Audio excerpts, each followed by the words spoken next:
carwo ganacsiyeedkii toddobaad ayaa maanta lagu soo gabagabeeyay magaalada Hargeysa. Munaasabada ayaa waxa ay ka dhacday Hotel Guuleed taas oo ay ka soo qayb galeen mas'uuliyiin badiba shirkadihii iyo ganacsatadii ku soo bandhigay carwada ganacsiga iyo gudoomiyaha rugta ganacsiga Somaliland. Ugu horreynna waxa halkaasi ka hadlay gudoomiyaha rugta ganacsiga Somaliland Maxamed Sukri. Waxaanu ku dheeraaday maraaxiladii kala duwanaa ee soo martay carwo ganacsiyeedka toddobaad isagoo uga mahadnaqay ganacsatadii iyo shirkadihii ka soo qayb galay carwadan. Dhanka kale waxa isaguna halkaasi ka hadlay madaxa xiriirka dadweynaha shirkadda Somtel Khadar waxaanu ka waramay adeegyada ay soo bandhigeen shirkadda Somtel iyo guud ahaanba shirkadda Dahabshiil Group. maadna qorto waxaan ku koobayaa marka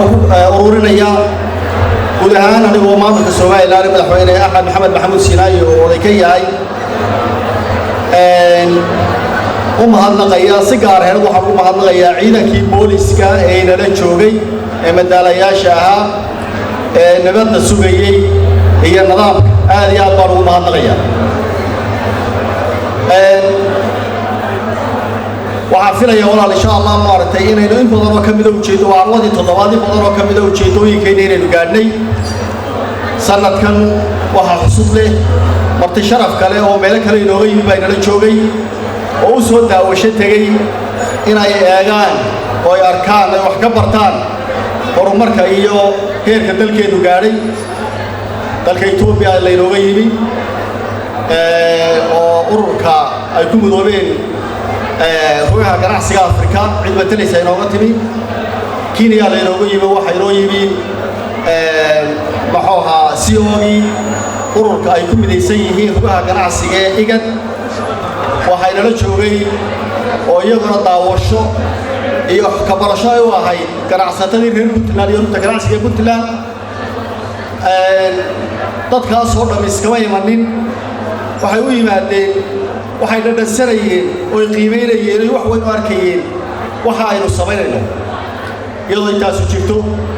ganacsi ahaan waxaan idinka codsanaynaa guud ahaan wixii aynoo wanaagsanaaday qabanay aynu idinkaga wakiilahay waa ilaamaantii wixii naga gaabtay idin muuqda waxaan codsanaynaa in loo soo gudbiyo carwadii ganacsiga Somaliland oo socotay muddo 7 cisho oo ka socotay Hargeysa gaar ahaan Hotel Guuleed waxay ahayd carwo ganacsi oo loogu talagalay in ay dhammaan ganacsatada Somaliland ay ku soo bandhigaan awoodooda ganacsi iyo wax soo saarka kala duwan ee wadanka carwada ganacsiga waxa ka soo qayb galay shirkado kala duwan sidoo kale waxa hormood u ahayd shirkadaha ka soo qayb galay Dahabshiil Group oo runtii ku soo bandhigtay dhammaan adeegyada kala duwan ee Dahabshiil Group adeegyada kala duwan ee shirkadda Somtel oo ugu muhiimsan yahay adeega 4G oo ah adeeg aad iyo aad u casri ah oo maanta ah adeega laga isticmaalo dunida casriga horumartay gaar ahaan Europe iyo Mareykan Somaliland ay tahay wadanka kaliya ee wadamada afka Soomaaliya ku hadlaan Geeska Afrika China soo helay in maanta adeega casriga ah ee 4G laga isticmaalo Somaliland waa adeeg aan ugu talagalay inay ku haqabeelaan dhammaan bulshada kala duwan iyo macaamiisha kala duwan ee ku xiran dhinaca internetka ee shirkadda Somtel waana mid aanu doonayno inaanu markasta kor u qaadno baahida iyo dhammaan waxyaalaha ay rabaan macaamiishayadu adeega internetka oo runtii ay hormood u tahay shirkadda Somtel waa mid aanu doonayno in dhammaanba ay dhalinyaradu ay wax ku baran karaan oo jaamacadaha ay ku dhigan karaan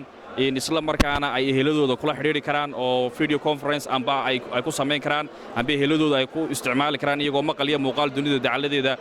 ku wada xiriiraya dhammaan bulshada gudaha iyo bulshada dibadda. Cabdi Shakuur Haybe, Somali News TV, magaalada Hargeysa.